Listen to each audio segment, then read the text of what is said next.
to talk about care of the patient, kind of go over a little bit more about fractures, and hit a couple other points as well. Care of the musculoskeletal patient. Well, look at this poor guy. Not a good situation, right? I remember when this happened during the NCAA basketball, the people around, his coach came up, but several of the other players really couldn't stomach it. It wasn't a very pleasant experience. So this guy's definitely having a bad day, right? Remember, like we talked about, fractures can be classified as open.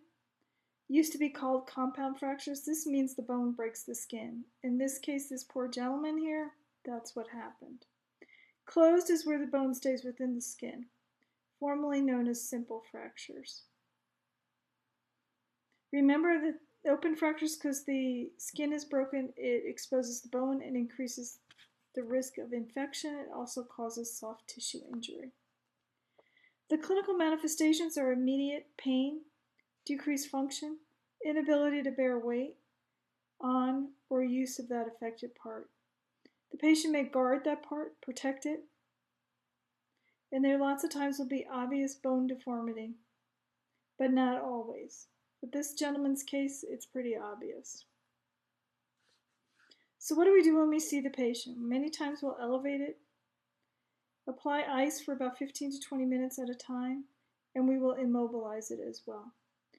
Remember your ABCs. Whenever a patient comes into the ED, we definitely assess airway, but in this case, we want to definitely assess circulation distal to the injury. So that would be a neurovascular check. We're going to have to get that sneaker off, cut away the sock, and check the lower extremity. So we're going to assess for 5 P's, the pain, paresthesia, pulselessness, paralysis, or pallor. Look at skin integrity, check for edema. We're going to compare the injured limb to the non-injured limb.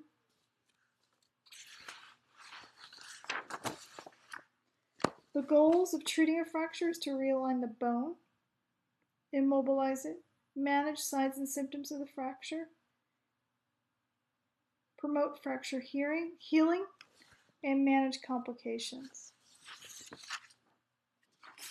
So what kind of things might we see for the patient? And we talked about this as well, things you might see: apprehension, pain, anxiety. Pulses may or may not, may be absent, decreased, or but hopefully they're there. We want them to be there. If they're not there, that means there's some sort of occlusion, and that's an emergency situation. But we definitely have to assess for that. Definitely weakness in that extremity is very common. So neurovascular assessment, what do we report? Well, color, we're going to report the color. Is it pale? Is there any cyanosis, redness, or discoloration? Those are all not good signs, so we would want to report that. Temperature, any unusual coolness or excessive warmth of that extremity. Pain, worse on passive range of motion, pain that is no longer responds to pain medications. Movement, alterations in movement we will report. Sensation, any alteration in feeling, tingling, or paresthesia. Pulses, diminished or absent distal pulses would definitely need to be reported. In capillary refill, the nail bed does not blanch in 3 to 5 seconds. So extremely delayed. Remember, you're always comparing one side to the other.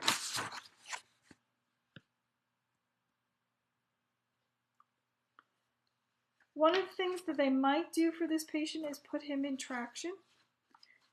That's a definite possibility. This is an example of Buck's traction, which is not skeletal traction, okay? It's pretty common for certain things, especially when we're waiting for medical clearance to go to the OR. Lots of times, its goal is to align the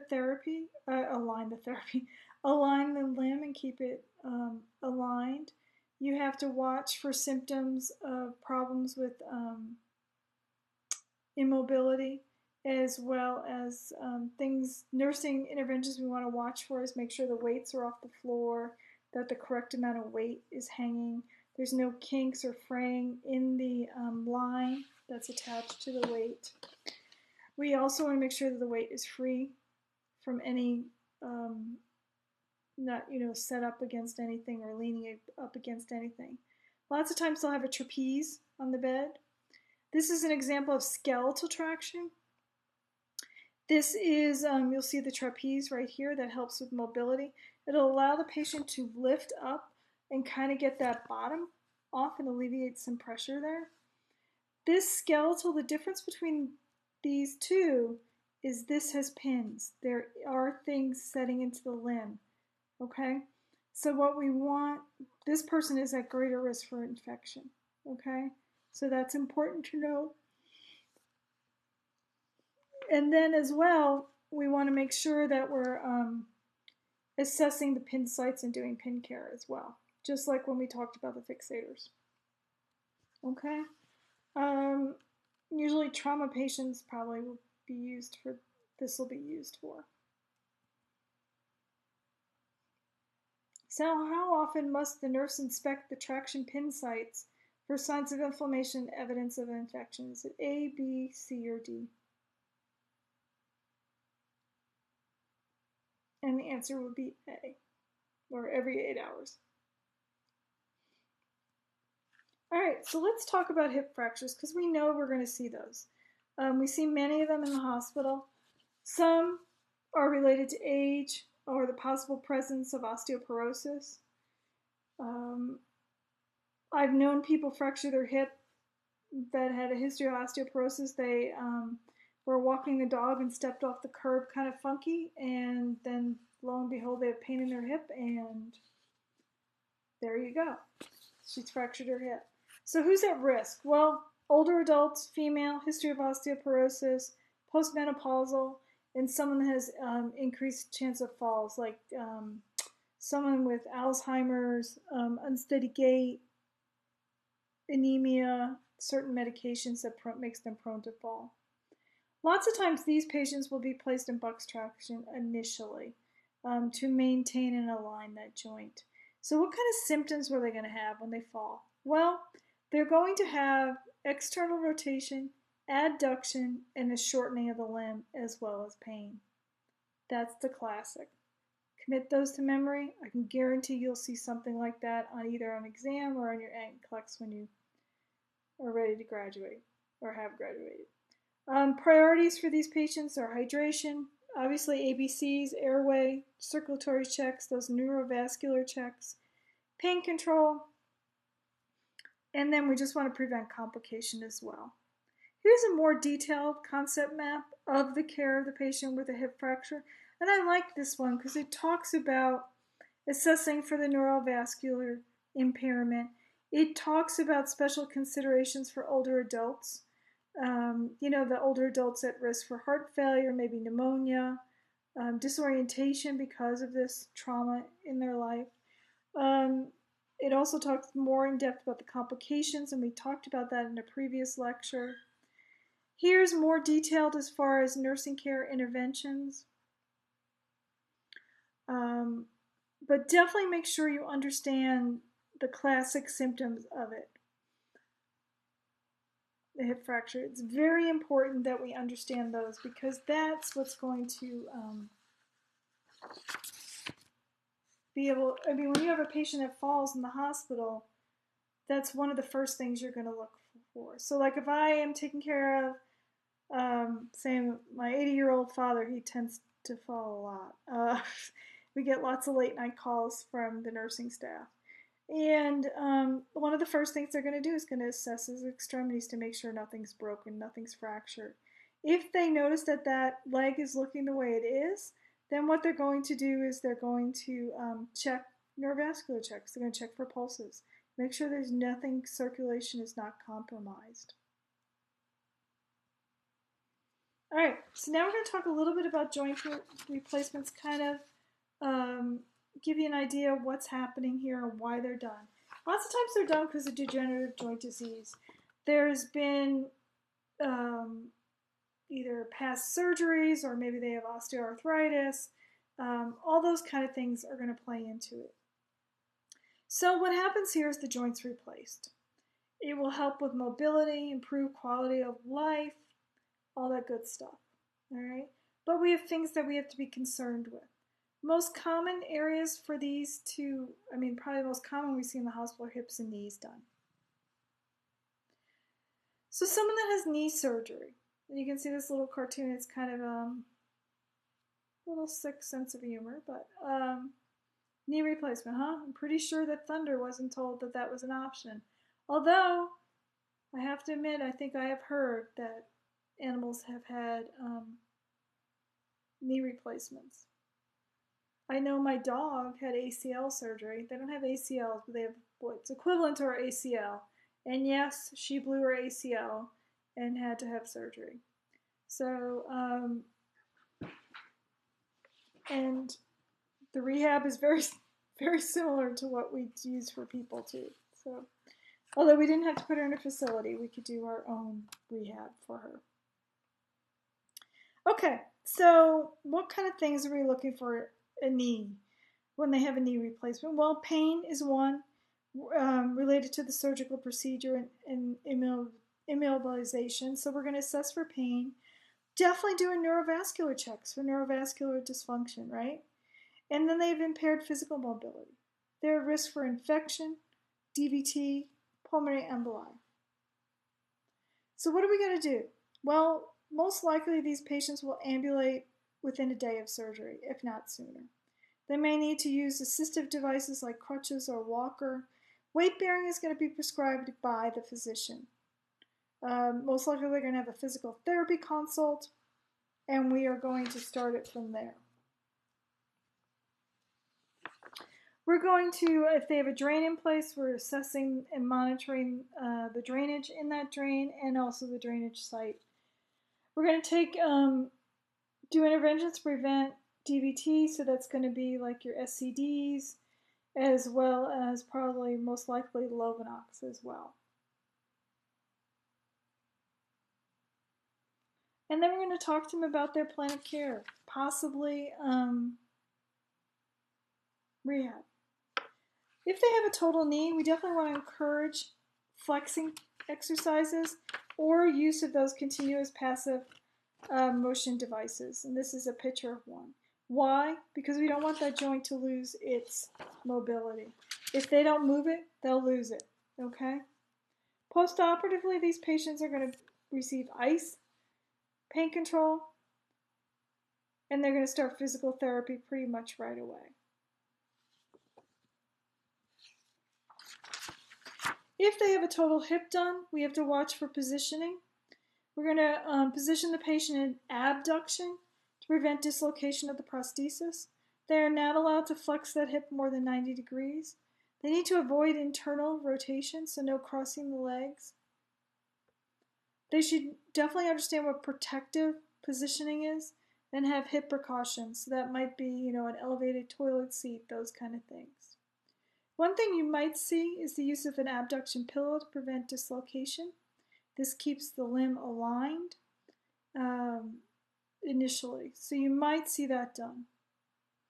Other things you might see is the way we position the patient. You'll notice this person is sidelined. Yeah, we're turning their positions. They're not going to lie on their back the whole time. So when they're sidelined, we still want to maintain that abduction. So we're going to keep that limb aligned in that position. Nursing care post-operatively is the usual. Cough and deep breathing, incentive spirometry, prevention of DVT, compression devices, SCDs, checking neurovascular status, assessing pain, getting them up and moving. They have the same complications that everybody else could have, potentially, right? Monitoring urine output, assessing bowel sounds, and checking if they're passing gas, when they've had their first bowel movement. Again, I can't stress this important, but it's very important, okay? We definitely want to monitor I's and O's.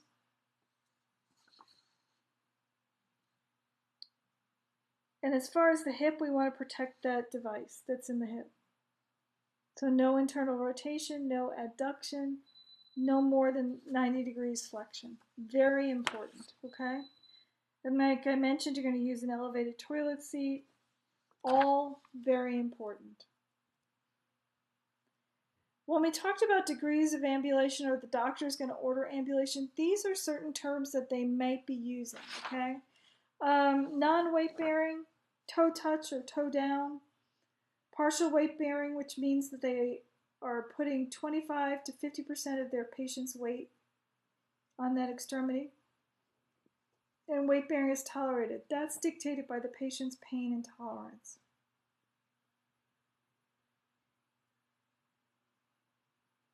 They maybe use a cane or crutches. It depends. Physical therapy will evaluate them to determine what's the best option for them. So let's review. Gladys presents in the ER with a hip fracture and is expected to have surgery. What I'd like you to do is create a concept map for your patient here. Create a concept map for Gladys. What are the pre-op signs and symptoms that patient's going to have? What are the post-op that you're going to monitor? What kind of medications might she be on? What are your positioning concerns? And what are some of those post-op complications? And what are the nursing interventions that you would do to prevent them? All right, so amputations. Patients can have above the knee or below the knee depending on the injuries. Patients who are diabetic or have a history of peripheral vascular disease, smoking, are definitely at risk for amputations. We have many veterans that have traumatic injuries and have resulted in amputations. I've actually taken care of patients that have lost limbs because of necrotizing fasciitis, which can be pretty traumatized because they essentially were healthy. I actually took care of a guy this past spring that he ended up with an amputation because of compartment syndrome. So pretty serious, right? And the scary thing is, he didn't ever had a fracture. He actually had a trauma, pretty minimal, although his history was a little questionable. But walked around on that limb with the numbness, the tingling, all those symptoms we tell them to call the doctor about. Never called. Came in, they did the fasciotomy. It didn't work, and he ended up needing an amputation because he had such severe damage. So I can't stress, it's so critical that we educate these patients and make sure they understand what's going on. I don't know if anybody's ever taken care of someone with an amputation, but if you have, please look at their stump, get a feel for it. If you have a person that's had an amputation several years ago, you can see hopefully what a well-healed stump looks like.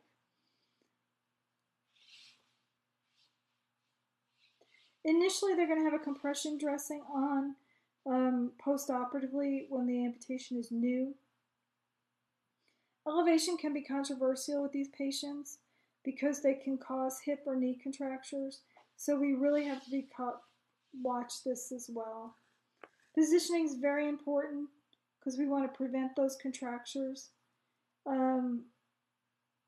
Initially, we would elevate for the first 24 hours, but then it needs to be flat to prevent contractures of the hips. And sometimes what they'll also do is they'll lay prone on their stomachs so that it kind of helps with that as well. Lots of times patients might complain of phantom pain. They may still feel that that extremity that's no longer there is there, and that just takes some time. These patients are grieving. They have a lot of things going through their head. They've lost a limb. Some may have known it was coming, some may have not. So it really depends on the psyche of the patient. Complications that may occur with amputation could be a hemorrhage, infection, additional skin breakdown. We talked about the phantom limb pain and joint contracture.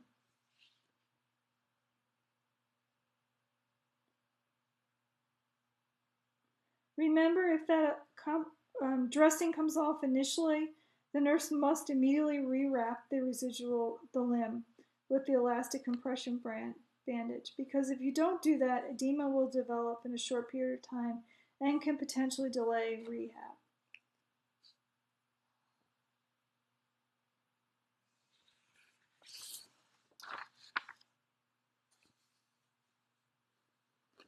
Healing can be enhanced by gentle handling of the residual limb, control of the residual limb edema as well. Some doctors actually put a cast on the limb. I have seen that occasionally. So that's a way of controlling it. But then we have to assess to make sure that it's not swelling too bad that it's going to get. Well, think about this. They've just lost a limb and they're going to go through stages of grieving. And believe me, everybody's different. You always have to be there and be supportive of your patients. Remind them that it takes time to get through this. And it's okay to have some ups and downs.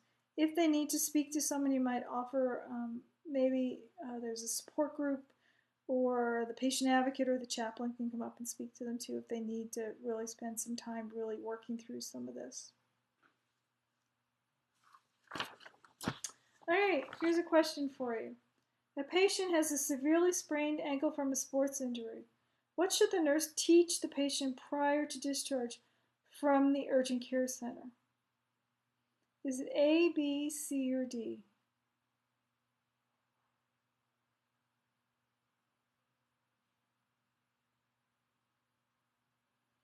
And the answer is B.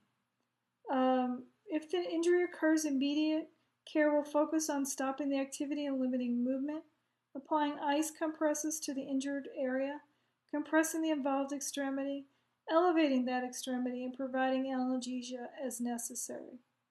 These interventions will decrease local inflammation and pain for most musculoskeletal injuries. Cold therapy in several forms can produce hypothermia on the involved part. The use of cold will cause vasoconstriction and reduction of the transmission and perception of nerve pain impulses. So definitely ice helps. Remember, it's most helpful if we apply it immediately, but we do not want to exceed 20 to 30 minutes per application.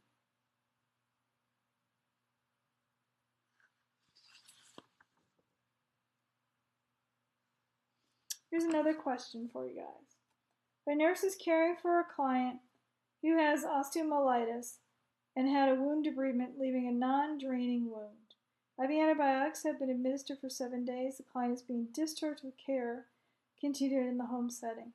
Which of the following should the nurse include when teaching the client about home care of osteomyelitis? A, B, C, or D?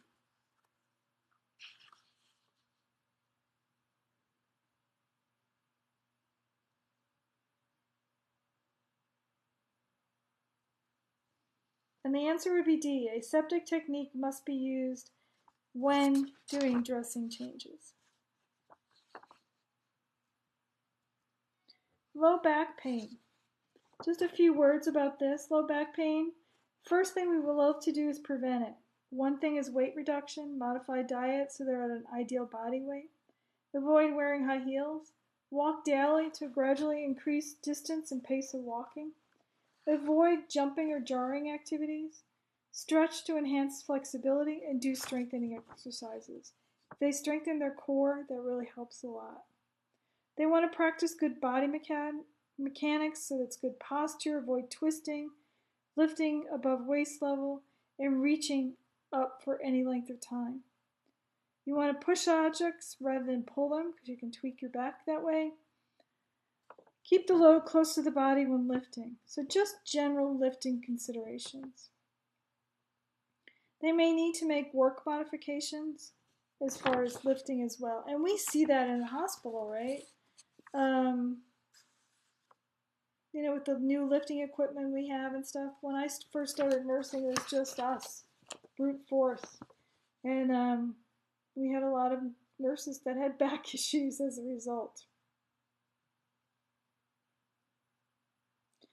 Remember, lots of times back surgeries could be done by a neurosurgeon rather than orthopedic, especially if they're dealing with the spinal cord, which would make sense, right? Sometimes the injury could be related to a motor vehicle accident. We just want to make sure when you have a post-op patient that has had back surgery, always look at the vital signs like any other post-op patient. Any abnormal vital signs should be addressed. What could be the low blood pressure related to? Maybe low volume, medications, pulse changes, all that we want to really keep an eye on. They're at risk for having same post-op complications as anybody. Now, when they initially come back, if they had, lots of times we're going to log roll them to maintain good spinal alignment post-operatively, and we also want to check neurovascular checks, okay? Now remember, lots of times these patients that have had issues with their back, lots of times they'll have numbness and tingling down one leg preoperatively. Sometimes those symptoms go away post-operatively, sometimes they don't initially.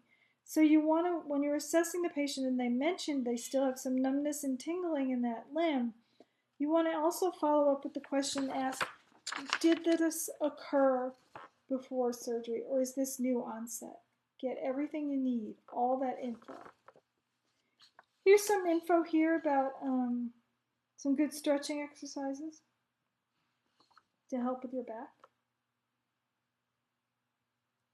Also will help you relax.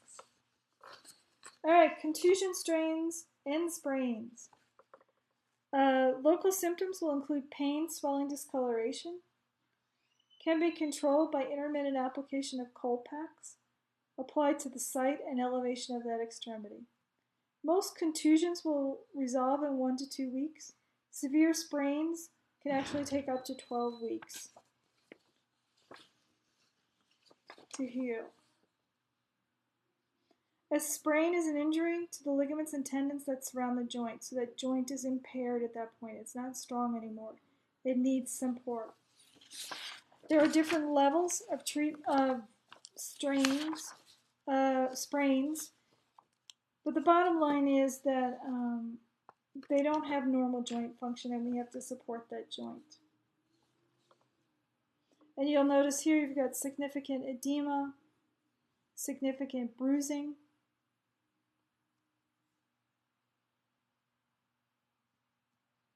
What's the treatment? Well, rest, compression, ice, and elevation. RICE. Rest, ice, compression, elevation. Okay? So for this ankle, what we did here is we iced it, elevated it. They were non-weight bearing for a few days, and then we also had a brace as well that we were using.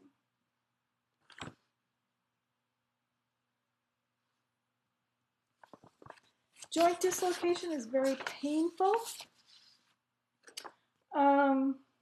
If it's not reduced immediately, you may develop a vascular necrosis of that joint, and that's caused by ischemia.